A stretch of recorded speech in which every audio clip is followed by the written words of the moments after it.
Hello दोस्तों, आप सभी का स्टडी विद कॉन्सेप्ट चैनल पर बहुत बहुत स्वागत है और साथ ही स्वागत है हमारे प्री के क्रैश कोर्स में।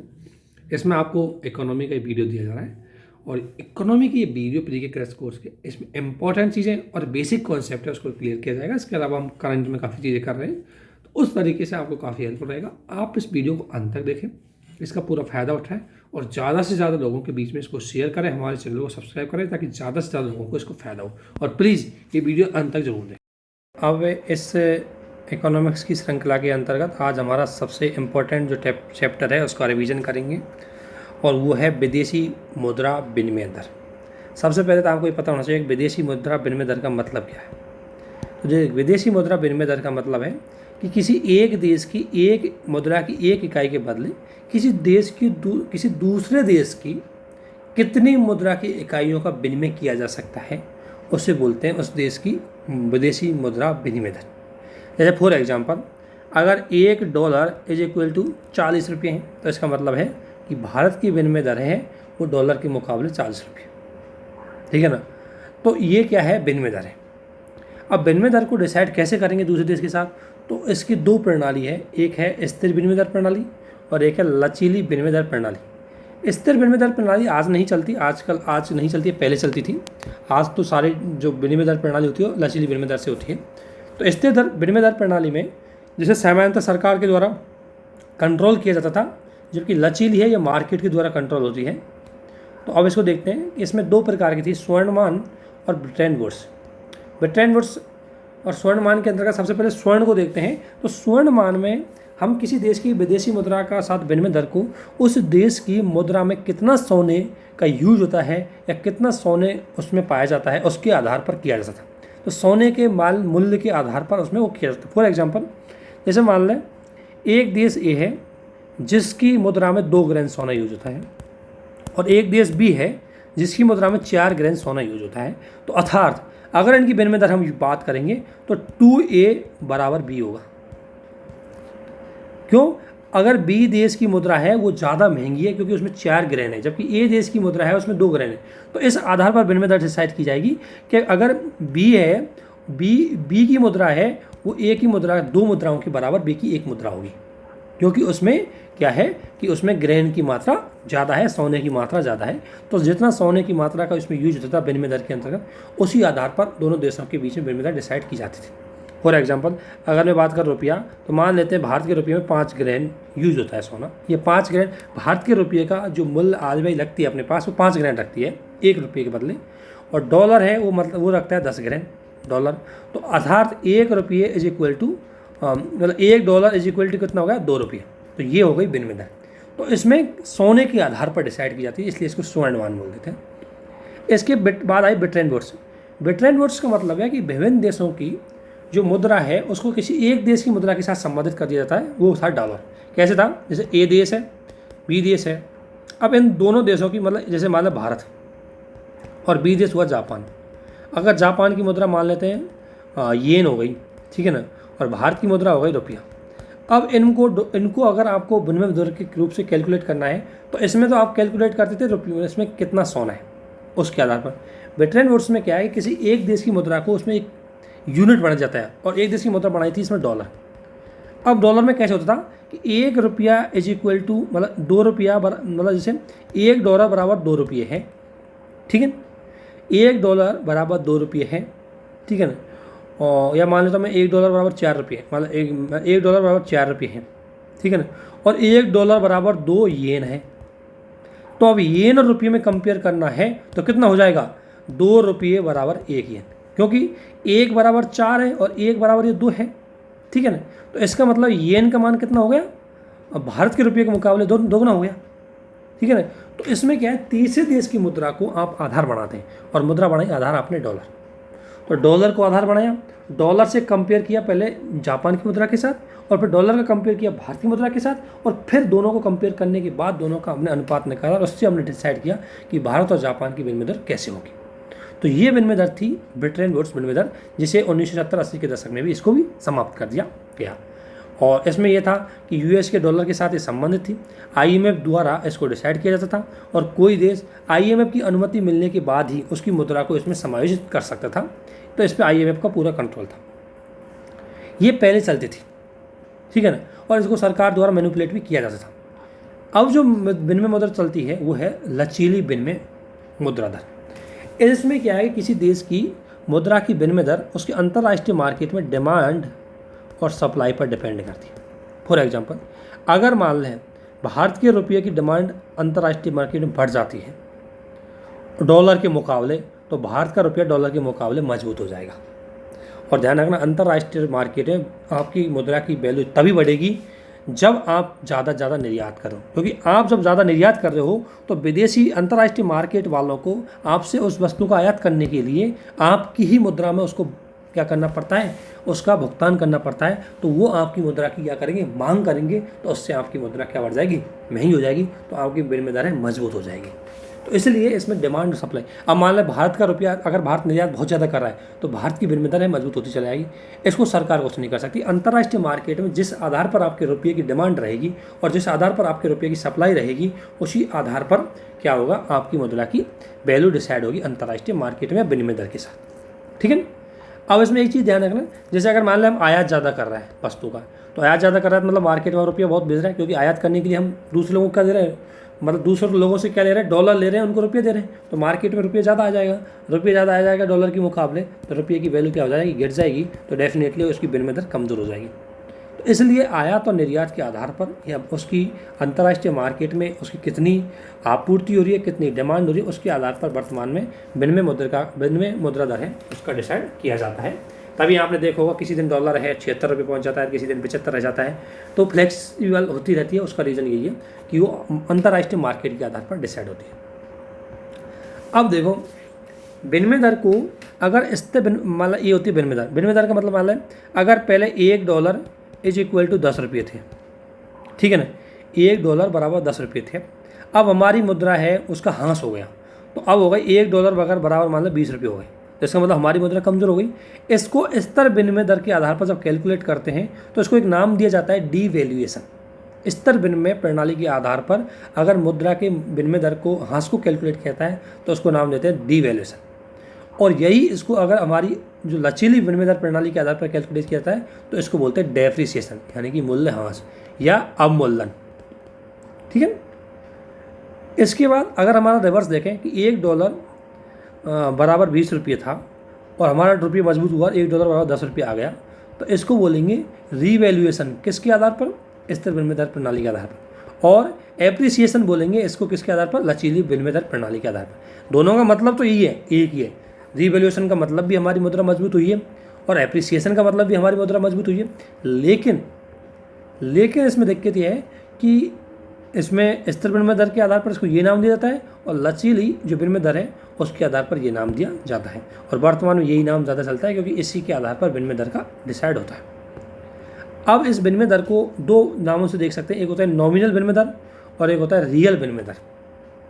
नॉमिनल विनिमय दर का मतलब है कि अगर हमने किसी एक देश की मुद्रा का दूसरे देश की मुद्रा के सापेक्ष जो विनिमय किया वो करंट ईयर की मुद्रा के आधार पर किया। करंट ईयर में हमारी कितनी वैल्यू है, अंतर्राष्ट्रीय मार्केट में कितना वो है, तो उसके आधार पर अगर उसको कैलकुलेट करेंगे चालू वर्ष के समय किसी देश की मुद्रा के का किसी अन्य देश की मुद्रा के साथ अगर विनिमय दर किया जाएगा तो वो होगा नॉमिनल, इसमें करंट ईयर के आधार पर, ठीक है। और रियल क्या होगा, वो होगा बेसिक ईयर के आधार पर, यानी कि जब विनिमय दर का मुद्रास्फीति के साथ समायोजित किया जाए। और मुद्रास्फीति के साथ का मतलब उसको यदि आधार वर्ष पर कैलकुलेट किया जाए तो होगा क्या, तो उसको बोलेंगे हम रियल मुद्रा विनिमय दर, ठीक है ना। एग्जाम्पल मैं अगर आपको दूँ, जैसे कि मान लें वर्तमान में $1 करंट ईयर में $1 बराबर कितने, 50 रुपये, ठीक है। और आधार वर्ष में हमारे आधार वर्ष में हम देख सकता उस टाइम तो 2000 आधार वर्ष हमारे 2011-12 उस टाइम मान लेते हैं $1 बराबर 20 रुपये थी, ठीक है ना। तो अब अगर मान लें इन दोनों की ये जो 20 रुपये से 50 रुपये हुआ है, अर्थात इसका मतलब ये हो सकता है कि ये भारत में जो 50 रुपये हुआ है इसका मतलब एक कारण तो हो सकता है कि भारत में इन्फ्लेशन ज़्यादा बढ़ी है इसलिए रुपये की वैल्यू कम हो गई।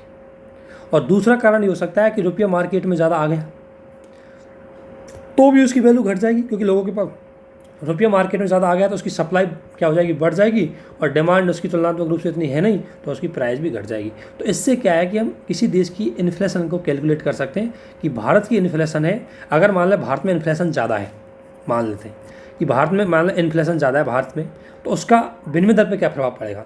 तो इन्फ्लेशन ज़्यादा है भारत में, ठीक है ना, इन्फ्लेशन ज़्यादा है, मतलब वस्तुएँ भारत में क्या है, महंगी है, ठीक है, वस्तुएँ महंगी है, और वो वस्तु महंगी है तो ऑब्वियसली वस्तुओं को बाहर से खरीदा जाएगा। जब बाहर से खरीदेंगे तो हमारा आयात बढ़ेगा, और हमारा आयात बढ़ेगा तो इसका मतलब फिर हमारी विनिमय दर और कमज़ोर हो जाएगी। क्यों? क्योंकि मार्केट में हमें पैसा भेजना पड़ेगा और हमें डॉलर की ज़रूरत पड़ेगी, तो डॉलर की डिमांड बढ़ जाएगी। डॉलर की जब डिमांड बढ़ जाएगी तो ऑब्वियसली उसकी प्राइस भी बढ़ जाएगी, तो फिर हमारा रुपया उसमें कमज़ोर हो जाएगा। इसलिए अगर इन्फ्लेशन का टाइम है तो इन्फ्लेशन है वो विनिमय दर को और ज़्यादा, मतलब हमारी मुद्रा को और ज़्यादा कमज़ोर कर देता है अंतर्राष्ट्रीय मार्केट में। तो इसलिए इन्फ्लेशन को कैलकुलेट करने के लिए हम इस आधार पर देखते हैं कि नॉमिनल और रियल में कैलकुलेट किया जाता है। रियल का मतलब आधार वर्ष के आधार पर कैलकुलेट करेंगे कि 2011 में $1 बराबर कितना था, और 2017 में, मतलब आज की ईयर में 2020-21 में $1 बराबर कितना है, इनके आधार पर कैलकुलेट करते हैं कि इन्फ्लेशन कितना बढ़ा है। इफेक्टिव एक्सचेंज रेट, मतलब एक तरह से हम इफेक्टिव एक्सचेंज रेट की बात करें तो इफेक्टिव एक्सचेंज रेट कुछ नहीं, हम जैसे मान लें भारत 6 देशों के साथ व्यापार करता है ज़्यादातर चीज़ों का, मान लेते हैं जैसे जापान हो गया, चीन हो गया, यूके हो गया, यूएसए हो गया और यूरोपीय यूनियन हो गया। तो इन 6 देशों की मुद्रा, जो ये मुद्रा व्यापार, इनके सबको साझेदारों के साथ एक साथ भारत क्या कर सकता है, अपनी मुद्रा को क्या कर देता है, उसकी दर डिसाइड कर देगा। तो वही है कि किसी देश की मुद्रा का विनिमय दर उसके विभिन्न व्यापारिक साझेदारों की मुद्रा के सापेक्ष जो दर तय की जाती है उसको बोलते हैं प्रभावी विनिमय दर। और जब इसको करंट ईयर पर चेक करेंगे तो इसको बोलेंगे नॉमिनल इफेक्टिव एक्सचेंज रेट, और जब इसको बेस ईयर पे करेंगे तो इसको बोलेंगे रियल इफेक्टिव एक्सचेंज रेट। इसलिए इसका नाम है नीर और रीर, ठीक है, ये दो नाम हुए। इसलिए ये होती है एक्सचेंज रेट। इसके आपको जो बेसिक है वो आपको एक पता होना चाहिए। इसके बाद जो सबसे इम्पोर्टेंट चीज़ आती है इसमें वो है भुगतान संतुलन। और भुगतान संतुलन को आपको पता होना चाहिए क्या है, इसमें किस पार्ट में कौन सा वो आता है। यहाँ से भी प्री के सवाल बनने की बहुत ज़्यादा पॉसिबिलिटी रहती है। भुगतान संतुलन कुछ नहीं, एक देश का एक निश्चित अवधि में उसके निवासी और गैर निवासियों के बीच कितना आर्थिक लेन देन हुआ। निवासियों का मतलब भारत के निवासी है, वो भारत में रह सकते हैं या बाहर भी रह सकते हैं, है ना। और दूसरी बात गैर निवासी है, वो भारत में रह सकते हैं और बाहर के होंगे तो उनके बीच में जितना लेन देन होगा उसका एक व्यवस्थित दस्तावेज बैलेंस ऑफ पेमेंट होता है ना। तो इसका एक प्रारूप तैयार किया जाता है IMF के द्वारा, एक सभी देशों को एक ड्राफ्ट दिया जाता है इसका, और सभी देशों के जो केंद्रीय बैंक है वो इस बैलेंस ऑफ पेमेंट को क्या करते हैं, कैलकुलेट करते हैं, उसमें राशि दिखाते हैं। और इसमें जो भी राशि दिखाई जाएगी वो डॉलर में दिखाई जाएगी। तो कैसे दिखाते हैं कि इस बैलेंस ऑफ पेमेंट के अंतर्गत क्या होगा, ऐसे होगा पूरा। इसमें इसका ऊपर नाम लिखा होगा बैलेंस ऑफ पेमेंट, फिर इसमें खाते होते हैं 2। इसमें 2 खाते हैं, एक होता है चालू अकाउंट और एक होता है पूंजी अकाउंट। चालू अकाउंट है, इसके अंतर्गत आती है, एक होती है दृश्य मद और एक होती है अदृश्य मद। और दृश्य मद का मतलब है वस्तुओं का व्यापार, यानी कि इसको बोलते हैं व्यापार खाता। तो व्यापार खाता है वो चालू खाते का एक भाग है, ध्यान रखना, जिसमें हम वस्तुओं का आयात निर्यात करते हैं। और अदृश्य मद की अगर मैं बात करूं तो सेवा, जैसे सेवा में कैसे, पर्यटन। अगर मान लें भारत के लोग विदेशों में, जैसे कोई जर्मनी घूमने गया है, कोई यूरोप घूमने गया है, तो वो तो हमारा माइनस में चला जाएगा। और अगर मान लें अमेरिका के लोग भारत में घूमने आए तो वो हमारे लिए प्लस में हो जाएगा। तो अगर मान लें, कह सकते हैं अगर पर्यटक हमारे यहाँ ज़्यादा आए और बाहर कम गए तो पर्यटन के सेवा क्षेत्र के अंतर्गत हम सरप्लस में चले जाएंगे। इसी प्रकार ट्रांसपोर्टेशन के अंतर्गत हमारा व्हीकल वहाँ गया, जैसे हमारा जहाज़ वहाँ गया या हमारी एयरलाइन वहाँ गई, जो फ्लाइट है वहाँ गई, तो अगर ज़्यादा हमारी फ़्लाइट वहाँ गई है उनके लिए तो हम प्लस में आ जाएंगे। और हमारे यात्रियों ने उनकी फ़्लाइट से ज़्यादा सवारी की है तो हमारे यहाँ से ज़्यादा पैसे जाएंगे। तो ये हो गया सेवा का। आय का मतलब लाभ, ब्याज, लाभांश। लाभ का मतलब ये है कि हमारे जो यहाँ से हमारे भारत की जो निवेशक है वो विदेश में जाकर के निवेश करते हैं, वहाँ से कंपनियों से प्रॉफिट कमा करके उसको ले आते हैं, एक तो ये होगा। दूसरी ओर विदेशी निवेशक भारत में निवेश करते हैं, वो बाहर ले जाते हैं। अगर बाहर ले जाने वाला ज़्यादा हुआ और लाने वाला कम हुआ तो हम नेगेटिव चले जाएंगे, और मान लें लाने वाला ज़्यादा हुआ और ले जाने वाला कम हुआ तो हम पॉजिटिव में हो जाएंगे, ठीक है ना। तो ये बैलेंस पेमेंट है इस तरीके से। इसका ब्याज आपको क्या ध्यान रखना है कि अदृश्य मद में क्या क्या आता है, यही UPSC के या PCS के सवाल होते हैं डायरेक्ट। तो ध्यान रखना, लाभ वो भी अदृश्य मद में आता है, ब्याज भी। ब्याज का मतलब ये है कि हो सके कि हमारे यहाँ की कंपनियों ने या सरकार ने विदेशों से ऋण लिया हो, तो उसको जो ब्याज चुकाना है, या हमने कोई ऋण दिया हो विदेशों को, तो या किसी कंपनी को विदेश की को, तो उसको जो ऋण चुकाना है उससे ब्याज होगा, वो किस में आएगा, एदरस मद के अंतर्गत। लाभांश वो होगा कि मान लें ये हमारी एक कंपनी है, वो अमेरिका में जाकर व्यापार कर रही है और वहाँ से लाभ कमाती है, तो वो यहाँ आएगा। और मान लें अमेरिका की कोई कंपनी भारत में काम कर रही है, यहाँ से लाभ कमा रही है, वो अमेरिका में जाएगा, तो ये भी किस में आएगा, लाभांश में। हस्तांतरण का मतलब वही दान, कि विदेशों के लोग यहाँ कितने दान करते हैं, हमारे लोग विदेशों में कितना दान करते हैं, दान, उपहार, रेमिटेंस, ये सब किस में आएंगी, एदरस मदों के अंतर्गत आएंगी। ठीक है। तो अगर अब आपसे पूछा जाए कि चालू खाता क्या है, तो बैलेंस ऑफ पेमेंट के चालू खाते में दो पार्ट होते हैं, दरस मद और एदरस मद। दरस मदों के अंतर्गत वस्तुओं का आयात निर्यात होता है, और एदरस मदों का मतलब जो सेवा, आय और हस्तांतरण प्राप्ति ये शामिल होती है। दूसरी ओर अगर पूंजी खाते को अगर देखा जाए, तो इसका एक और खाता होता है पूंजी खाता। पूंजी खाते में आता है निवेश, दूसरा ऋण है।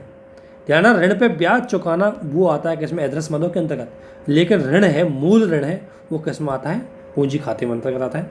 और बैंक के खाते हैं वो भी पूंजी खाते के अंतर्गत आते हैं। अभी इनको देखेंगे क्या क्या है। लेकिन अगर आपसे यहाँ एक छोटी सी चीज़ पूछी जाए सवाल, कि भारत का आयात बहुत ज़्यादा बढ़ रहा है, तो भारत के किस खाते, मतलब जो बैलेंस ऑफ पेमेंट का कौन सा खाता है जो ज़्यादा नेगेटिव जाएगा, तो कौन सा खाता होगा, ड्रस्ट खाता। और ध्यान रखना, भारत का करंट अकाउंट जो डेफिशिएट है, जो कोरोना के टाइम पर थोड़ा कम हो गया, करंट अकाउंट डेफिशिएट का मतलब है इसमें ये सारी मदें हैं ना, इसमें ज़्यादा भारत के बाहर जाता है और भारत के अंदर कम आता है, इसलिए हम करंट अकाउंट डेफिशिएट में चले जाते हैं।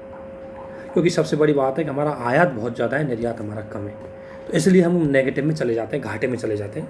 तो इसलिए ध्यान रखना, भारत में अगर चीज़ देखी जाए तो करंट अकाउंट डेफिशिएट है वो ज़्यादा नेगेटिव रहता है बजाय कैपिटल अकाउंट डेफिशिएट के। क्योंकि देखो हमारे यहाँ निवेश भी अच्छा खासा आता है, एफपीआई भी अच्छा आता है, हमारे लोग ऋण ज़्यादा लेते हैं, तो पूंजी खाते में हमारे यहाँ आता जाता है, ज़्यादा आता है हमारे यहाँ। लेकिन चालू खाते के अंतर्गत अगर यह दृश्य मदों की बात करें तो हमारे नेगेटिव रहता है। एदरस मद है, इसमें कभी कभी हमारे यहाँ पॉजिटिव रह जाता है, क्योंकि लोग भी हमारे यहाँ से विदेशों में बहुत काम करते हैं, तो उनका पैसा यहाँ पर आता है। फिर यहाँ पर विदेशों के टूरिस्ट बहुत आते हैं भारत में, तो उसका भी पैसा आता है। भारत में लोग दान बहुत देते हैं, मतलब विदेशों के लोग आकर के, जैसे बिल गेट्स आया बिहार में पैसे दे के चला गया, तो वो चीज़ होती है। इसकी वजह से एदरस खाता है वो कम घाटे में रहता है, ये ज़्यादा घाटे में रहता है हमारा दृश्य खाता। तो दृश्य मद का अगर दृश्य व्यापार घाटे का मैं देखूं, तो व्यापार घाटे का मतलब है आयात ज़्यादा हो निर्यात से, और व्यापार अधिशेष का मतलब है आयात ज़्यादा हो, मतलब निर्यात ज़्यादा हो आयात से। भारत में चालू खाता है वो हमेशा ज़्यादातर नेगेटिव रहा है। उसका रीज़न क्या है, एक तो हम कच्चे माल है, जो कच्चा तेल है उसका 2/3 पार्ट आपको पता है हम आयात करते हैं, तो ये हमें बहुत ज़्यादा हमारा बैलेंस ऑफ पेमेंट उसको नुकसान पहुँचाता है। सोना है, आपको पता है हमारे यहाँ सोना का बहुत आयात किया जाता है, क्योंकि हमारे यहाँ सोने का उत्पादन तो होता नहीं, और लोग यहाँ सोने की, आपको पता है, आभूषणों के लिए, मंदिरों में रखने के लिए या घरों में रखने के लिए सोना का यूज करते हैं। और ब्याज दर में क्या होता है, ब्याज दर में ऐसा है, अगर मान लें हमारे यहाँ ब्याज दर भारत में, अगर ब्याज दर मान लें सस्ती है, ठीक है, अगर भारत में मान लें ब्याज दर सस्ती है, तो जो भारतीय या महंगी है, मान लें महंगी है, तो इससे क्या होगा कि जो भारत में जो भारत के निवेशक हैं, प्राइवेट निवेशक है, वो क्या करेंगे, सस्ती ब्याज लेने के लिए अमेरिका से या विदेशों से क्या ले लेंगे, ब्याज पे पैसा ले लेंगे। भाई भारत में अगर किसी को 6% देना पड़ रहा है, और अमेरिका में उस व्यक्ति को या यूरोप में किसी अन्य देश से उसको अगर 4% में मिल रहा है, तो वो व्यक्ति अन्य देश से लेगा। अब जब वो व्यक्ति अन्य देश से लेगा तो ब्याज तो चुकाएगा ही उस अन्य देश को, तो ब्याज चुका दिया, ब्याज हमारे यहाँ से गया ज़्यादा, तो वो भी हमारे व्यापार घाटे को बहुत ज़्यादा माइनस कर देता है। इसलिए ध्यान रखना, सरकार हमारे व्यापार खाते को कम करने के लिए कोई सुधार भी लेके आए। जैसे कच्चा तेल है, इसकी डिमांड को कम करने के लिए हम नवीनीकरण ऊर्जा पे फोकस कर रहे हैं, कि ज़्यादा से ज़्यादा हम नवीनीकरण ऊर्जा के जो परिवहन है उनका यूज करें, ताकि कच्चे तेल की जो आपूर्ति है, जो उसकी ज़रूरत है, उस कम की जा सके। दूसरा, सोना के आयात को रोकने के लिए हमने क्या किया, हमारे यहाँ क्या करते हैं कि सोना हम ले तो लेते हैं, लेकिन सोना को कहीं हम निवेश नहीं करते, घर के अंदर बंद करते थे, तो वो सोना हमारी इकोनॉमी का हिस्सा नहीं रह पाता। तो इसलिए सरकार चाहती है कि सोना हमारी इकोनॉमी का हिस्सा बने। अगर ध्यान रखना, हमारे पास सोने की कमी नहीं, लोगों के घरों में इतना भंडार भरा हुआ है, मंदिरों में इतना भरा हुआ है कि हमें अगर हमारे उस सारे सोने को मार्केट में लिया जाए तो हमारे पास जो सोना है वो कहीं किसी के पास भी नहीं होगा। लेकिन हमारे क्या सोना वो इकोनॉमी के यूज से बहुत बाहर है, तो उसको लाने के लिए हमने एक स्वर्ण मुद्रीकरण योजना चलाई थी। स्वर्ण मुद्रीकरण योजना के अंतर्गत ये किया गया कि आपका जो सोना है ना वो आपका ही रहेगा, हमारे पास उसको रख दो, हम आपको एक निश्चित ब्याज दे देंगे। तो इससे क्या है कि व्यक्तियों ने अपने विभिन्न प्रकार के लोगों ने क्या किया, अपने घर में जो सोना था उसको फिर क्या कर दिया कि यार ये कोई काम आ ही नहीं रहा, ज़रूरत पड़ेगी और निकाल लेंगे, तो उन्होंने क्या है वो जमा करवा दिया। इससे क्या है कि वही पैसा भारत में क्या आ गया, मार्केट में आ गया। तो अब भारत के लोगों की, जिन अन्य लोगों की अगर सोने के लिए ज़रूरत होगी तो वो हमें क्या करना पड़ेगा, बाहर से आयात नहीं कर करके हमारे यही पैसे जो सोना है बहुत ज़्यादा हो जाएगा और उसी में से दूसरे लोगों को सप्लाई कर दिया जाएगा। तो इसलिए उसमें घर में रखे हुए सोने को यूज करने के लिए हमने स्वर्ण मुद्रीकरण योजना चलाई। इसके अलावा आपको पता है ब्याज दर है, तो महंगाई को कम करने के लिए हम ब्याज दर है उसको कम करने का प्रयास करना चाहिए, क्योंकि अगर ब्याज दर हमारे यहीं कम होगी तो हमारी जो लोग हैं वो बाहर से ऋण ही नहीं लेंगे, तो जब वो बाहर से ऋण नहीं लेंगे तो हमें ब्याज चुकाना भी नहीं पड़ेगा। तो इस आधार पर हम व्यापार घाटे को थोड़ा पॉजिटिव कर सकते हैं। तो इसमें एक चीज़ आपको ध्यान रखनी है, कौन कौन सी चीज़ इसके अंतर्गत आती है, ये इंपॉर्टेंट है आपके लिए। अब दूसरा आता है पूंजी खाता। पूंजी खाते में एक तो आता है निवेश। निवेश में दो चीज़ होती है, एफडीआई और एफपीआई, ये आपको ध्यान रखना है। एफडीआई का मतलब होता है फॉरेन डायरेक्ट इन्वेस्टमेंट, यानी कि किसी निवेशक द्वारा किसी दूसरे देश में शेष देश में जाकर के उसके वहाँ कोई औद्योगिक इकाई स्थापित की जाती है या उसका विस्तार किया जाता है, तो वो उसका होगा फॉरेन डायरेक्ट इन्वेस्टमेंट, जिससे कि उस देश के आर्थिक क्रियाकलापों में वृद्धि हो। ये दो प्रकार का हो सकता है, एक होता है ग्रीन फील्ड फॉर एफडीआई और एक होता है ब्राउन फील्ड। ग्रीन फील्ड का मतलब है कोई नई प्रोजेक्ट खुद ही जाके स्टार्ट करता है और उसमें जाकर के निवेश करता है, वो होता है ग्रीन फील्ड। और ब्राउन फील्ड का मतलब है कोई प्रोजेक्ट पहले से चल रहा है उसमें खुद और निवेश कर देता है, तो उसको बोलेंगे ब्राउन फील्ड एफडीआई। इसके अलावा एफपीआई की मैं बात करूं तो एफपीआई का मतलब है कि किसी निवेशक द्वारा किसी दूसरे देश के शेयर बॉन्ड में निवेश किया जाता है, कंपनी में नहीं, औद्योगिक क्रियाकलापों में नहीं, बल्कि शेयर और बॉन्ड में, जो इनडायरेक्ट रूप से उस कंपनी को पैसा देता है। ये डायरेक्ट रूप से उस कंपनी को पैसा नहीं देते, ये तो क्या शेयर और बॉन्ड में निवेश करते हैं, उससे पैसा प्रॉफिट कमाते हैं। तो एफपीआई शेयर और बॉन्ड में होने वाला निवेश है। ये तो इनकी एक बेसिक परिभाषा थी, लेकिन इनको इनकी ढंग से डेफिनेशन दी थी अरविंद मायाराम समिति ने। अरविंद मायाराम समिति ने एफडीआई और एफपीआई की परिभाषा दी, उसको आपको बहुत ज़्यादा ध्यान रखना है। मैंने बताई वो भी ध्यान रखना है, लेकिन इसको भी ध्यान रखना है। एफडीआई कैसे माना जाएगा, ये अरविंद मायाराम समिति ने क्या बोला कि लिस्टेड कंपनी में 10% या उससे अधिक का अगर निवेश किया है, चाहे वो शेयर में ही निवेश क्यों ना हो, वो एफडीआई में आएगा। लेकिन कितना परसेंट, लिस्टेड कंपनी में 10% या उससे अधिक का निवेश। दूसरी बात, अनलिस्टेड कंपनी में किया गया कोई भी निवेश क्या होगा, एफडीआई कहलाएगा, क्योंकि शेयर मार्केट में निवेश करते हैं केवल लिस्टेड कंपनियों में होता है, और जो कंपनी शेयर मार्केट में लिस्टेड नहीं होगी उसमें कोई निवेश ही नहीं कर पाएगा। तो इसलिए अनलिस्टेड कंपनियों में क्या होगा, एफडीआई ही होगा, एफपीआई नहीं होगा। ठीक है। ट्रेजरी बिल अभी इनको बताऊंगा, और जीसैक, इन पर कोई एफडीआई नहीं होता। इनको हम देखेंगे अच्छी से। ट्रेजरी बिल क्या होता है, जीसैक क्या होता है, ये गवर्नमेंट की सिक्योरिटी होती है। ट्रेजरी बिल है ये 364 दिन मैक्सिमम इसकी मैच्योरिटी पीरियड होता है, और जीसैक है इसका मैक्सिमम पीरियड है वो आपको पता है 2 साल, 1-2 साल 3 साल तक भी हो सकता है, लॉन्ग टाइम के लिए हो सकता है। तो ये दोनों, इन दोनों पर कोई एफडीआई नहीं हो सकती, यानी कि सरकार के ट्रेजरी बिल को और जीसैक को अगर कोई विदेशी निवेशक खरीदना चाहता है तो नहीं खरीद सकता, वो इसमें निवेश नहीं कर सकता। दूसरी बात, एफडीआई पर अगर रूल रेगुलेशन और कंट्रोल करना है तो आरबीआई करती है। ठीक है, ये 3-4 चीज़ें आपको ध्यान रखनी है। अब एफपीआई को उसने क्या बोला, एक तो एफपीआई को रेगुलेट करती है क्योंकि ये शेयर मार्केट से जुड़ी होती है, इसलिए इसको रेगुलेट करेगी कौन, सेबी। इसमें बोलेगा कि सूचीबद्ध कंपनियों में अगर 10% से कम का निवेश, 10% या 10% से अधिक का निवेश है वो तो चल जाएगा एफडीआई में, लेकिन अगर 10% से कम का निवेश है वो एफपीआई में, जिसको बोलते हैं फॉरेन पोर्टफोलियो इन्वेस्टमेंट बोलते हैं इसको, एफपीआई का फुल फॉर्म है। तो पहली बात, सूचीबद्ध कंपनियों में 10% से कम के निवेश को हम एफपीआई बोलेंगे, और अनलिस्टेड कंपनियों में तो आपको पता है कि एफपीआई होता नहीं है। इसके अलावा ट्रेजरी बिल है उसमें भी एफपीआई है, उसमें निवेश नहीं किया जाता, और जीसैक है उसमें है एफपीआई के अंतर्गत निवेश किया जा सकता है। यानी कि इसमें ये चीज़ ध्यान रखनी है कि जो एफडीआई है वो तो नहीं तो ट्रेजरी बिल में हो सकता है नहीं जीसैक में हो सकता है, जबकि एफपीआई है वो ट्रेजरी बिल में नहीं हो सकता लेकिन जीसैक में हो सकता है। अब इस एफडीआई को अगर देखें तो एफडीआई के 2 मार्ग होते हैं यहाँ पर आने के लिए। 2 मार्ग में एक होता है स्वचालित मार्ग और एक होता है सरकारी मार्ग। स्वचालित मार्ग का मतलब है कोई भी विदेशी निवेशक आए, भारत सरकार ने जिन जिन क्षेत्रों में निवेश को स्वचालित मार्ग के अंतर्गत अलॉट कर रखा है उन्हें बोलते हैं हम स्वचालित मार्ग। और उसमें भारत के क्षेत्र, विभिन्न प्रकार के क्षेत्र है, उसमें 90% जो निवेश है, विदेशी निवेश है, वो क्या करता है, स्वचालित मार्ग से ही होता है। इसमें क्या होता है कि इसमें कोई निवेशक आए और आकर के भारत में निवेश कर दें। निवेश करने के बाद उसने कोई चीज़ कर दी, उसको पहले अनुमति लेने की जरूरत नहीं है, लेकिन बाद में निवेश करने के बाद में उसको 30 दिन के अंतर्गत RBI को एक इंटीमेशन देना होगा, कि एक इन्फॉर्मेशन देनी पड़ेगी कि हाँ मैंने यहाँ पर निवेश कर दिया है, बस बाकी कोई परमिशन नहीं देनी होगी। जबकि सरकारी मार्ग में आपको पता है कि बहुत बड़ी अनुमति की लेनी पड़ती है।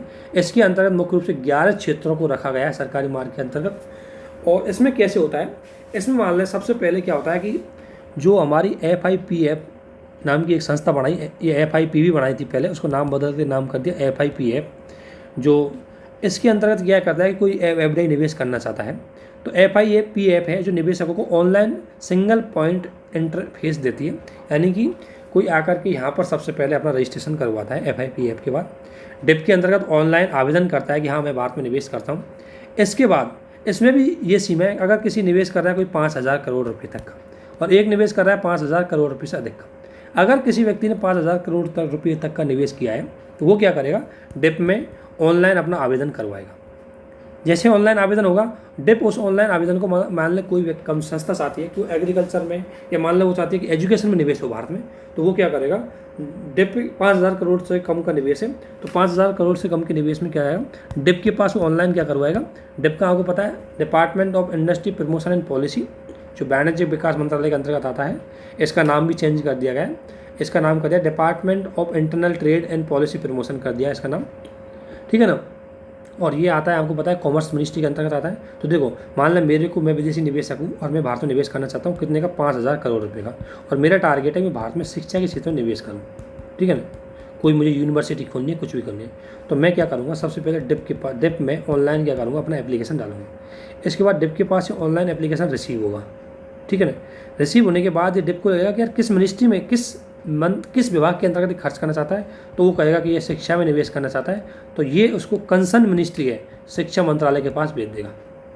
शिक्षा मंत्रालय क्या करेगा, उसको देखेगा, अगर उसको लगे कि हाँ सही चीज़ है तो शिक्षा मंत्रालय क्या करेगा, इसको परमिशन दे देगा। 5,000 करोड़ रुपये तक के निवेश की बात है। अगर निवेश 5,000 करोड़ रुपये से अबव का है तो क्या करेगा, जाएगा डिप के पास।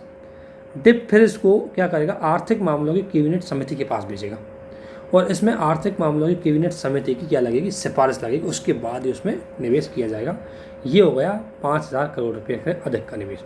इस आधार पर जो सरकारी मार्ग है उसमें निवेश करना बहुत टेढ़ी की हो जाती है। और अभी चीन से आने वाला जो निवेश है वो ज़्यादातर सरकारी मार्ग से ही कर दिया हमने, क्योंकि हमने पिछले साल एक रूल में चेंज किया था कि भारत की सीमा से या लैंड सीमा से लगने वाले वो समस्त देश, उनको स्वतः मार्ग जो सुविधा है वो प्रोवाइड नहीं होगी, उनको सरकारी मार्ग से निवेश करना पड़ेगा, ठीक है ना।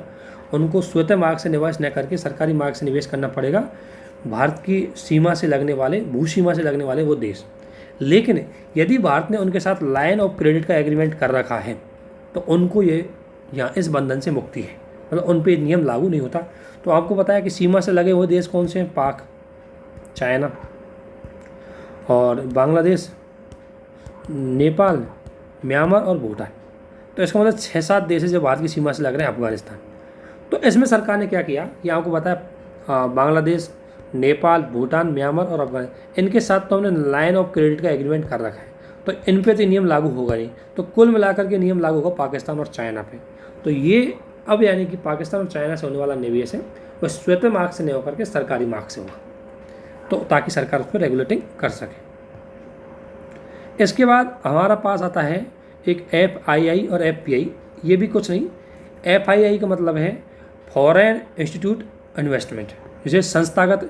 इसमें क्या होता है कि भारत में जैसे सेबी है, सेबी शेयर मार्केट में कोई संस्था अगर खोलना चाहती है तो उसको सबसे पहले शेयर मार्केट में भारत की जो सेबी है उसमें खुद को रजिस्ट्रेशन करवाना पड़ेगा।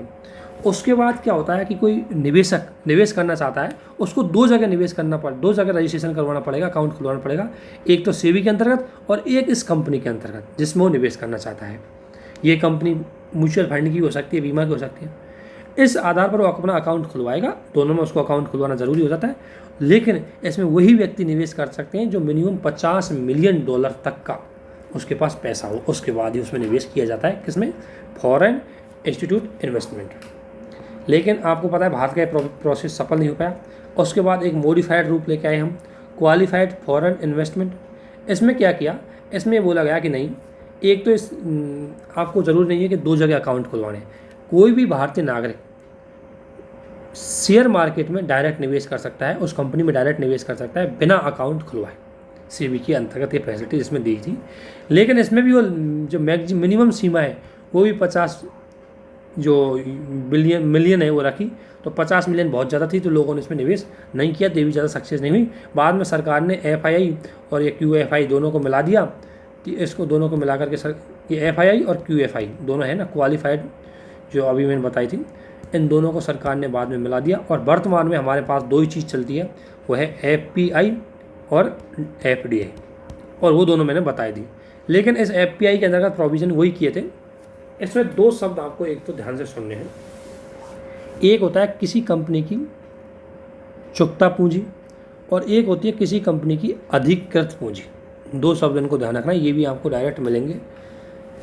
चुकता पूंजी और अधिकृत पूंजी क्या होती है? अधिकृत पूंजी है वह पूंजी या वो शेयर जिसे कंपनी की क्षमता है कि सबसे ज़्यादा वो अधिकतम शेयर जिसको कोई कंपनी जारी कर सकती है। मैक्सिमम उसकी क्षमता है कि इतने शेयर वो जारी कर सकती है, और उसके बावजूद भी उसका खुद का मैनेजमेंट रहता है और खुद का कंट्रोल रहेगा। जैसे मान लें कोई कंपनी में है 100%, तो वो कंपनी 51% शेयर अपने पास रखने चाहेगी, तो 49% शेयर है उसको वो इशू कर सकती है।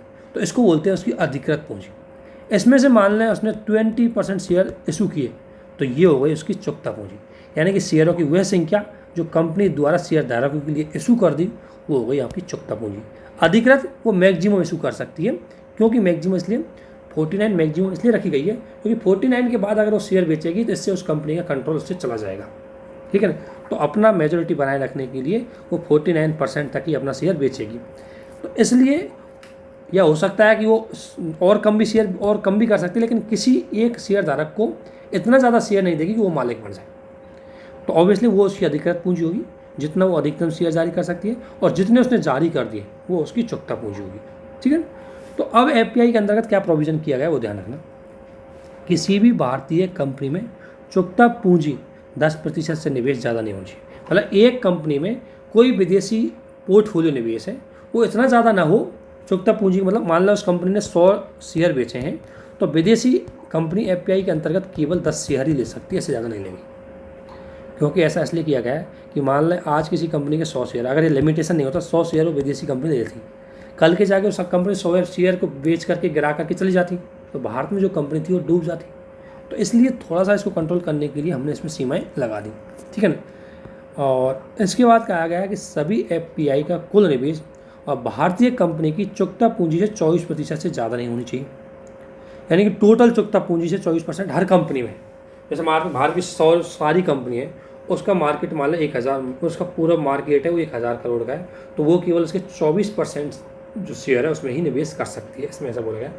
और गैर सूचीबद्ध कंपनी पर आपको पता है कोई FPI होती ही नहीं है। इसके बाद आता है हम ऋण पर। ऋण 2 प्रकार के होते हैं, एक संप्रभु ऋण हो गए, एक वाणिज्यिक ऋण हो गया। संप्रभु ऋण क्या होता है? अगर एक देश द्वारा किसी दूसरे देश से या दूसरी कोई संस्था से लिया जाता है, मतलब कोई अंतर्राष्ट्रीय संगठन से रुपये लिया जाता है, तो हो गया संप्रभु ऋण। तो संप्रभु ऋण का मतलब है कोई देश है वो किसी अंतर्राष्ट्रीय संस्थान से या किसी देश से मैत्रीतापूर्ण व्यवहार की वजह से ऋण लेता है, हो गया उसका संप्रभु ऋण। जैसे मान लें भारत है, भारत ने अब बुलेट ट्रेन डेवलप करने के लिए जापान ने उसको क्या दिया, ऋण दिया। तो जापान ने ऋण दिया, वो संप्रभु ऋण है, और उस पर ब्याज दर 1%, 0.5% है, तो उस पर ब्याज दर भी बहुत सस्ती रहती है इस पर संप्रभु ऋण पर। और वाणिज्यिक ऋण जो वाणिज्यिक उद्देश्यों के लिए जाता है, अंतर्राष्ट्रीय मार्केट से किसी विदेशी कंपनी से अगर कोई देश ऋण लेता है तो वो होता है वाणिज्यिक ऋण। और आपको पता है उसमें तो ब्याज दर ज़्यादा रहेगी, क्योंकि वो ऋण ही इसलिए दिया गया है ताकि उसको लाभ हो। इसके बाद 3 अकाउंट है, ध्यान रखना, इनके सवाल भी डायरेक्ट मिल जाते हैं कभी कभी। एक होता है FCNR अकाउंट। FCNR के अकाउंट की फुल फॉर्म है foreign currency non resident account. तो FCNR अकाउंट की सबसे पहली खास बात यह है कि ये फिक्स अकाउंट है, फिक्स डिमांड डिपॉजिट अकाउंट है। यानी कि इसमें क्या होता है कि आप सिर्फ एक बार जमा कराओगे तो एक बार निकाल पाओगे, और इसमें यह है कि आप उसको 1 साल के लिए जमा करा सकते हो, अधिकतम 5 साल के लिए जमा करा सकते हो। तो पहली बात ये सावधि जमा खाता है ना। इसमें इसके द्वारा भारत से बाहर रहने वाले जो लोग हैं उनकी बचत को आकर्षित करने के लिए हमने ये प्रोविज़न ये अकाउंट है इसको लेके आए। और इसमें यह है कि भारत से बाहर रहने वाले सेलेक्टेड मुद्राओं में, सेलेक्टेड मुद्राएं कौन सी, जैसे डॉलर, यूरो, येन और पाउंड में, इन मुद्राओं के अंतर्गत क्या कर सकते हैं, वो इसमें जमा करवा सकते हैं फिक्स टर्म डिपॉजिट के अंतर्गत। और फिक्स टर्म डिपॉजिट का मतलब उसकी न्यूनतम अवधि 1 साल होगी और उसकी मैक्सिमम अवधि 5 साल होगी इस अंतर्गत। तो इस खाते के अंदर 3 चीज़ रखनी है, एक तो सावधि जमा खाता है, दूसरा भारत से बाहर रहने वाले लोगों के लिए फैसिलिटीज़ है, तीसरा ये हर विदेशी मुद्रा के लिए उपलब्ध नहीं बल्कि कुछ लिमिटेड विदेशी मुद्रा के लिए उपलब्ध है, और चौथा इसके क्या है कि मिनिमम 1 साल के लिए और मैक्सिमम 5 साल के लिए वो ऐसा कर सकता है, जमा करवा सकता है। एक होता है एनआरई अकाउंट। एनआरई अकाउंट की फुल फॉर्म है non resident external account, non resident external account. इसका मतलब यह है कि भारत से बाहर रह रहे उन लोगों के लिए ये अकाउंट है, और ये अकाउंट मांग जमा है, यानी कितनी डिमांड डिपॉजिट बोलते हैं इसको। डिमांड डिपॉजिट अकाउंट है कि कितनी बार जमा कराओ, कितनी बार निकालो, कोई यहाँ पे लिमिटेशन नहीं होती, कोई फिक्स्ड अवधि आपको बाइंडिंग नहीं की जाती। जैसे हमारा सेविंग अकाउंट होता है या करंट अकाउंट होता है, वो सब दोनों क्या है, डिमांड डिपॉजिट अकाउंट होते हैं।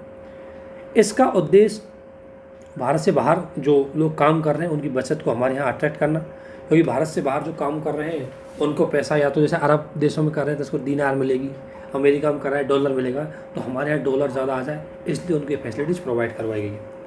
और इसमें किसी भी विदेशी मुद्रा को जमा कर सकते हैं, ध्यान रखना। जबकि FCNR में केवल उसको 4-5 मुद्रा है, उन्हीं की अनुमति थी। इसमें सारी मुद्राओं की उसको अनुमति है, वो किसी भी देश की मुद्रा को इसमें निवेश मतलब इसमें जमा करवा सकता है और भारत में निकाल सकता है। इसके अलावा एक होता है NRO अकाउंट। ये भी एक तरह से मांग अकाउंट है, जो मतलब करंट अकाउंट, सेविंग अकाउंट की तरह कितनी बार निकाल सकते हो, जमा करवा सकते हो। इसका उद्देश्य भी है कि इसका उद्देश्य क्या है, इसका उद्देश्य ये है कि NRO के अकाउंट के अंतर्गत, क्योंकि पहली बार ये अकाउंट है, किसके लिए होता है, तो नॉन रेजिडेंट ऑर्डिनरी अकाउंट है ये, जो उन लोगों के लिए होता है जो भारत से बाहर रह रहे हो लेकिन वो भारत के हो और भारत में उनकी कोई प्रॉपर्टी हो। तो उसको क्या है, जैसे मान लें कोई व्यक्ति है भारत का है, ठीक है ना, और भारत में उसकी प्रॉपर्टी है, कोई रुपया है उसका, प्रॉपर्टी है कुछ भी, और वो अमेरिका में रहता है। अब उस पैसे को क्या, उस प्रॉपर्टी को या उस पैसे को अमेरिका में भेजना चाहता है, तो इस NRO अकाउंट में क्या कर सकता है, उस पैसे को जमा करवा करके अमेरिका में निकाल सकता है। तो ये क्या है कि भारत से बाहर इसमें पैसा जाता है, ध्यान रखना, NRO अकाउंट में, ठीक है ना। तो ये अकाउंट हो गए। इसके बाद आपको बताया डिमांड डिपॉजिट और टर्म डिपॉजिट, ये मुख्य रूप से जमा की गई अवधि के आधार पर इनको मतलब अवधि और शर्तों के आधार पर इसको विभाजित किया जाता है। डिमांड डिपॉजिट का मतलब यह है कि आपको जमा कराने में तो कोई लिमिटेशन नहीं होगी, निकालने में कोई लिमिटेशन नहीं होती, बट कुछ विशेष परिस्थितियों में उस पर लिमिटेशन की जाती है। और टर्म डिपॉजिट के अंतर्गत ये होता था कि आपको निकालने की अनुमति सिर्फ एक ही बार होगी, जमा कराने की अवधि भी एक बार या कुछ सीमित आधार पर होगी। जैसे अगर मैं डिमांड डिपॉजिट की मैं बात करूँ तो डिमांड डिपॉजिट में क्या आ रहा है, करंट अकाउंट आ रहा है। करंट अकाउंट आपने देखा होगा, करंट अकाउंट वो अकाउंट होता है जिसमें दिन में 50 बार निकालो, 50 बार जमा करवाओ। जैसे इसका विशेषकर व्यापारियों के जो अकाउंट होते हैं या जो ये वेंडर होते हैं इनके अकाउंट होते हैं वो करंट अकाउंट क्या होते हैं, और इसमें उनको ब्याज दर नहीं मिलती, ध्यान रखना। करंट अकाउंट पे आपको कोई इंटरेस्ट नहीं मिलता। सेविंग अकाउंट की बात करूँ तो आप इसमें दिन में 50 बार जमा करा सकते हो, लेकिन निकालने की एक सीमा होती है। जैसे ATM से आप 4 दिन में 10,000 रुपये, 20,000 रुपये निकाल सकते हो, 40,000 निकाल सकते हो। तो इसलिए सेविंग अकाउंट में जमा कितनी बार करवा सकते हो, निकालने के लिए कुछ सीमाएं हैं, लेकिन इस पर ब्याज दर मिलता है 4%। इसके बाद टर्म डिपॉजिट अकाउंट में 2 अकाउंट होते हैं, एक होता है रिकरिंग अकाउंट और एक होता है फिक्स अकाउंट। रिकरिंग अकाउंट में यह है, जैसे आपने देखा होगा अगर आपने कोई मैच्योरिटी म्यूचुअल फंड जमा करा रखी है और उसमें हर महीने आपको 5-5 हज़ार रुपये जा रहा है, तो वो आपको क्या होगा, रिकरिंग अकाउंट हो गया। और आपको पता है कि 5 साल अवधि होने के बाद ही मिलेंगे, तो निकाल आप एक बार सकते हो और जमा हर महीने करा रहे हो। जैसे सुकन्या समृद्धि योजना है, तो सुकन्या समृद्धि योजना के अंदर अगर किसी पेरेंट्स ने वो दिया है तो 18 साल की उम्र तक वो हर महीने अपने जो बेटी के खाते में वो हो सके 100 रुपये, 200 रुपये, 400 रुपये, एक सीमा है, उसको क्या कर सकते, जितना उसने ले रखा है उतना वो रुपये जमा कराएगा हर महीने। तो उसमें जमा करवाएगा महीने बाई महीने में एक बार, या उसकी अगर कई बार ऐसा होता है महीने में एक बार, साल में एक बार, 6 महीने एक बार, उसकी एक लिमिटेशन होती है उसके आधार पर। लेकिन निकाल उसको एक ही बार दे सकता है जब उसकी मैच्योरिटी पूरी हो जाएगी जब, लेकिन इसमें ब्याज थोड़ा अच्छा मिलता है। और फिक्स है, फिक्स डिपॉजिट ये होती है कि आप एक बार जमा करवाओ, एक बार निकाल सकते हो, लेकिन इसमें ब्याज दर थोड़ा सा ज़्यादा मिलता है, ठीक है ना। इसके अलावा अभी आप देखें हमारे बैलेंस ऑफ पेमेंट को तो आपको पता है उसमें एक करंट अकाउंट होता है, एक कैपिटल अकाउंट होता है और छोटी मोटी त्रुटि हो जाती है, इन तीनों को मिलाकर के होता है हमारा कुल बैलेंस ऑफ पेमेंट। अब आपके पास दो परिस्थिति में बताऊंगा और इन दो परिस्थितियों को आपको समझना बहुत ज़रूरी है। यहाँ से भी सवाल बहुत ज़्यादा आते हैं, कैसे समझदारी के सवाल है ये आपको पता होना चाहिए, बस इसके बाद आपको कोई दिक्कत नहीं आएगी।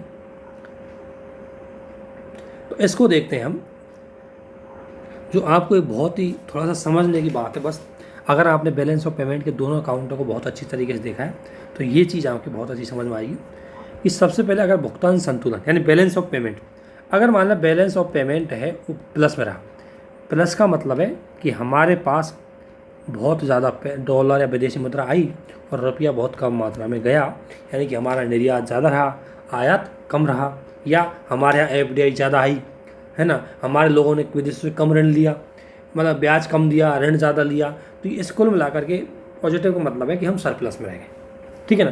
तो अगर हम मान लें पॉजिटिव रह गए, तो पॉजिटिव रहने का मतलब है कि बाज़ार में अगर हम पॉजिटिव रह गए, मान लें हमारी स्थिति पॉजिटिव है, तो इसका मतलब हमारे मार्केट में देखेंगे तो हमारे पास डॉलर ज़्यादा आ जाएगा। डॉलर को एक मुद्रा के रूप में कैलकुलेट किया था इसलिए, अर्थात हमारे पास विदेशी मुद्रा या डॉलर ज़्यादा आ जाएगा, ठीक है ना। अब बाज़ार में डॉलर की पूर्ति ज़्यादा हो जाएगी, ठीक है ना, और डॉलर की पूर्ति ज़्यादा हो जाएगी और मांग उसकी उतनी है जितनी पहले थी, तो ऐसी स्थिति में क्या होगी कि डॉलर की कीमत गिर जाएगी। जब उसकी सप्लाई ज़्यादा हो जाएगी तो डॉलर की कीमत गिर जाएगी। अब डॉलर की कीमत गिरेगी, मान लो पहले $1 बराबर 50 रुपये था, अब $1 बराबर 40 रुपये हो गया, इसका मतलब रुपये का क्या हो गया, अधिमूल्यन हो गया। इसमें क्या है कि जब बीओपी पॉजिटिव होगा तो हमारे रुपये की वैल्यू बढ़ जाएगी, रुपये का अधिमूल्यन हो जाएगा, है ना।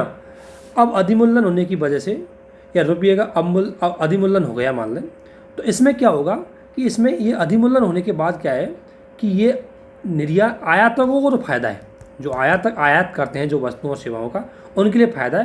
क्योंकि अगर कोई भारत का जो व्यक्ति था वो अगर $2 की वो वस्तु आ रही थी तो उसके बदले पहले वो $100 दे रहा था, अब उसको $80 ही देना पड़ेंगे। तो जब भी रुपये का अधिमूल्यन होगा आयातकों के लिए फ़ायदेमंद है, लेकिन निर्यातकों के लिए थोड़ा नुकसानदायक हो जाता है। कैसे, वो मैं बताता हूँ। जैसे मान लें $1 पहले 20 रुपये था, $1 बराबर पहले 40 रुपये था और घट करके डॉलर की वैल्यू हो गई $1 बराबर 20 रुपये, ये हो गया अधिमूल्यन, ठीक है ना, यानी भारतीय रुपये की वैल्यू बढ़ गई। अब मान लें विदेश में भारत में पहले एक कपड़ा था, उस कपड़े की केवल 20 रुपये कीमत थी, तो अमेरिका का व्यक्ति भारत में $1 दे करके 2 कपड़ा ले जा सकता था यहाँ से, ठीक है। लेकिन अब वो एक ही कपड़ा ले जाएगा, तो अब कितने, जो पहले 2 वस्तुओं का निर्यात हो रहा था अब वो एक ही वस्तु का निर्यात होगा। अर्थात चूँकि जब उनकी मुद्रा महंगी हो, उनकी मुद्रा जब सस्ती हो जाएगी तो भारतीय मार्केट से उनको वस्तु खरीदने में महंगा लगेगा, इसलिए वो क्या करेंगे, निर्यात वो खरीदेंगे नहीं, तो इससे हमारा निर्यात रुक जाएगा। तो ध्यान रखना, जब भी मुद्रा का अधिमूल्यन होता है तो आयातकों के लिए तो अच्छा रहता है क्योंकि उनको सस्ती मिल जाती है, लेकिन निर्यातकों के लिए नुकसान होता है क्योंकि निर्यात घट जाता है। अब इसलिए ऐसी स्थिति ना रहे, इस इम्बैलेंस की स्थिति ना रहे, इसको बैलेंस करने के लिए फिर आरबीआई क्या करेगी इसमें कि मार्केट में क्या होगा, डॉलर है वो कम है, तो फिर आरबीआई के पास खुद के पास जो मार्केट डॉलर स्टोर होता है उसको मार्केट में डालती है और रुपया को मार्केट से खींच लेती है, तो फिर मार्केट में डॉलर और रुपया एक तरह से बैलेंस में आ जाएंगे और उससे डॉलर की कीमत फिर बढ़ जाएगी और दोनों बैलेंस हो जाएगी। और इतना बैलेंस हम करेंगे कि वो आयातकों के लिए भी नुकसानदायक ना हो और निर्यातकों के लिए भी नुकसानदायक ना हो। तो इस प्रकार जो बैलेंस ऑफ पेमेंट पॉजिटिव होता है तब इस प्रकार का काम किया जाता है।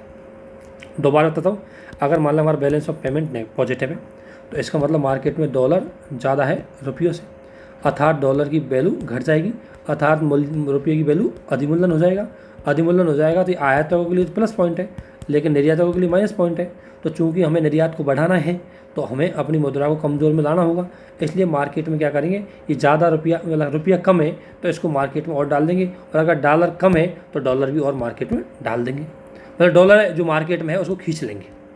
तो इस तरीके से बराबर में ले आएंगे इनको बैलेंस में, ताकि इतना बैलेंस बन जाए कि ये हमारे आयात निर्यात को ज़्यादा नेगेटिव इम्पैक्ट ना करे, ठीक है ना।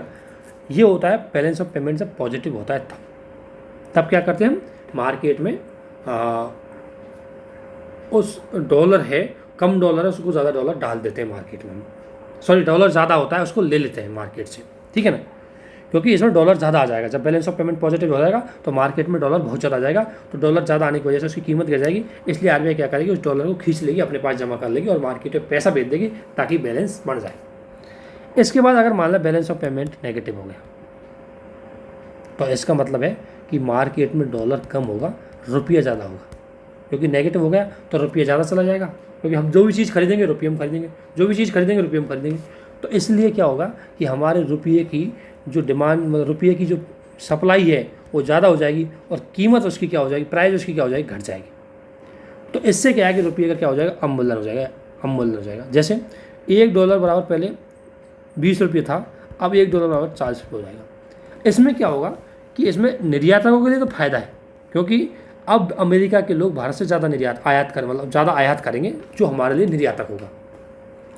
लेकिन इसमें आयातकों को नुकसान होता है, क्योंकि पहले उनको एक वस्तु खरीदने में अगर $1 देना पड़ रहा था तो 20 रुपये की खरीद लेते थे, अब उसको 40 रुपये देना पड़ेगा, तो आयातकों के लिए कि हानिकारक हो जाती। ऐसी स्थिति में क्या करेंगे आयातक, ऐसी स्थिति में चूँकि आपको पता है कि भारत में आयात ज़्यादा किया जाता है, तो इससे हमारा बैलेंस पेमेंट और ज़्यादा नेगेटिव हो जाएगा।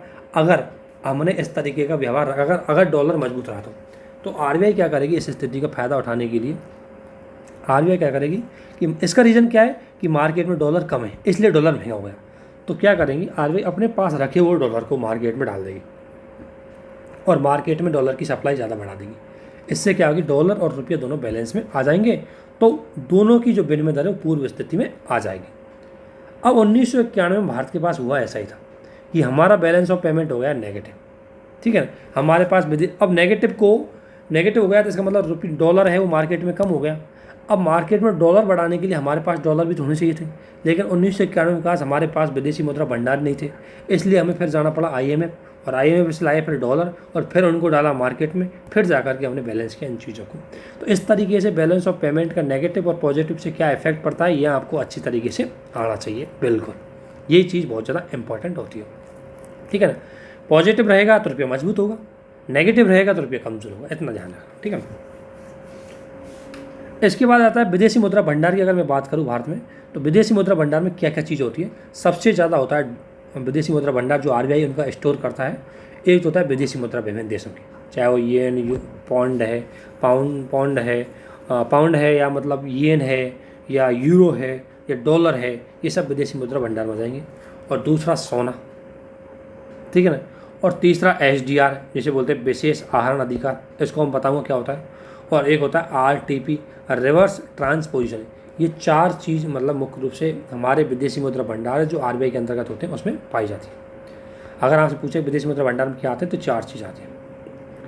इसके बाद अगर आपसे पूछे SDR क्या है, तो SDR मुख्य रूप से एक स्पेशल विशेष आहरण राइट होता है। और इसमें क्या होता है कि SDR की शुरुआत ये क्या होता है, IMF के अंतर्गत इसको एक लेखांकन की इकाई के रूप में स्वीकार किया गया था। ध्यान रखा है कोई मुद्रा नहीं है, SDR कोई मुद्रा नहीं बल्कि लेखांकन की इकाई है।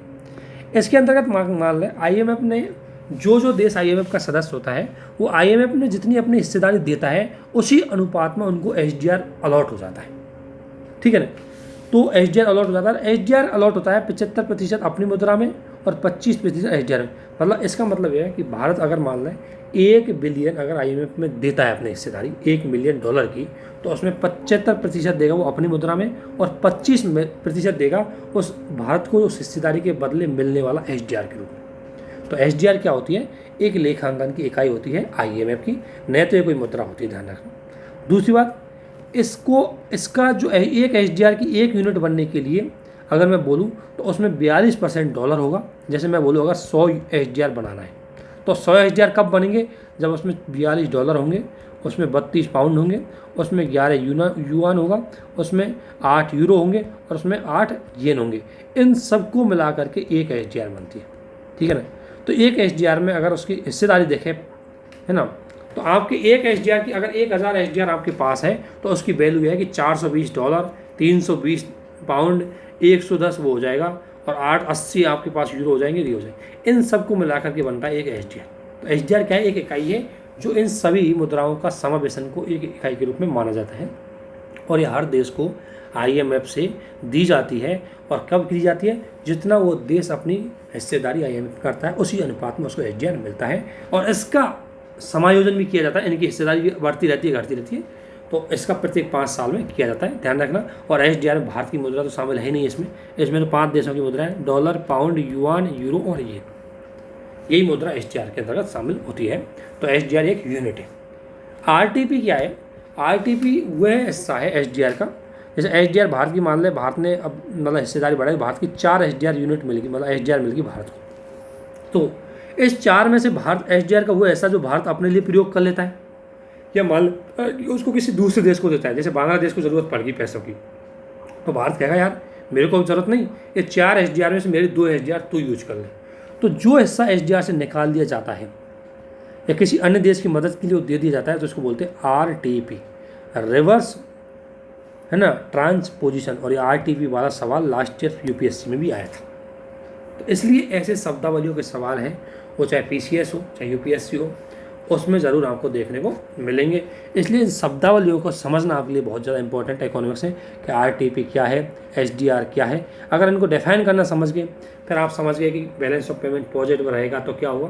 और देखो सारी चीज़ें कॉमन सेंस की, पॉजिटिव रहेगा इसका मतलब हमारे पास चीज़ें ज़्यादा आई, अर्थात ज़्यादा आएगा हमारे पास, विदेश से आएगा क्या, विदेशी मुद्रा, जैसे कि डॉलर ज़्यादा आ जाएगा। और डॉलर ज़्यादा आ जाएगा, डॉलर भारत में बहुत ज़्यादा हो जाएगा, तो एक उसकी क्या हो जाएगी, कीमत घट जाएगी, तो रुपये की कीमत बढ़ जाएगी। रुपये की कीमत बढ़ेगी तो अर्थात रुपये का अधिमूल्यन हो गया, अधिमूल्यन हो गया तो इसका मतलब ये है कि हमारे यहाँ निर्यात है वो कम हो जाएगा, क्योंकि दूसरे लोगों के लिए भारत से वस्तु खरीदना महंगी हो जाएगी, तो नहीं खरीदेंगे ज़्यादा। और आयात है वो हमारे लिए सस्ता हो जाएगा, क्योंकि पहले $1 के लिए हमें 40 रुपये देने पड़े थे, अब $1 के हमें 20 रुपये देने पड़ेंगे, तो हमारे आयातों को फायदा हो जाएगा। लेकिन इसको बैलेंस में करने के लिए RBI क्या करेगी, वो मार्केट में रुपया कम है, ज़्यादा है, उसको अपने पास खींच लेगी। अगर बैलेंस ऑफ पेमेंट नेगेटिव आया, इसका मतलब मार्केट में डॉलर कम है और रुपया की वैल्यू घट जाएगी, मार्केट रुपये डॉलर की वैल्यू बढ़ जाएगी। उससे क्या है कि वो निर्यातकों के लिए तो फायदेमंद है, लेकिन आयातकों के लिए नुकसानदायक है, क्योंकि उनको $1 के बदले जब पहले 20 रुपये देने पड़ रहे थे, अब $1 के बदले उन्हें 40 रुपये देने पड़ेंगे, तो इससे उनको नुकसान होगा। तो इसको बैलेंस करने के लिए RBI क्या करेगी, मार्केट में डॉलर डाल करके रुपये और डॉलर का जो वैल्यू है उसको बैलेंस में लाया जाएगा। ये होता है RBI का फंडा, ठीक है। SDR आपकी समझ में आ गई, RTP भी आपकी समझ में आ गई। तो ये इकोनॉमी की जो मेजर पार्ट थे ये बहुत ही ज़्यादा इंपॉर्टेंट थे, इसको आपको बारीकी से समझना है, एक को समझना है, और कोई डाउट हो तो आपको पूछ लेना। और इसी के साथ इसको यहीं ख़त्म करते हैं, इसके बाद ज़्यादा नहीं है, कुछ मेन चीज़ें लेके आएंगे जो आपके लिए बहुत ज़्यादा इंपॉर्टेंट है और बेसिक भी है। बाकी करंट की चीज़ तो नॉर्मली आपने देख ली होंगी, और करंट कुछ नहीं है, इनसे घूम फिर के ही करंट बनेगी, ठीक है ना। और बाकी आप अपने इकोनॉमिक सर्विस बजट है उसको कंटिन्यू आपने पढ़ा है, उसका रिवीजन करते रहिए। और बाकी थोड़ा बहुत करंट में जो चीज़ ब्रीफली रहेगी उसको हम डिस्कशन करेंगे। Okay, thank you.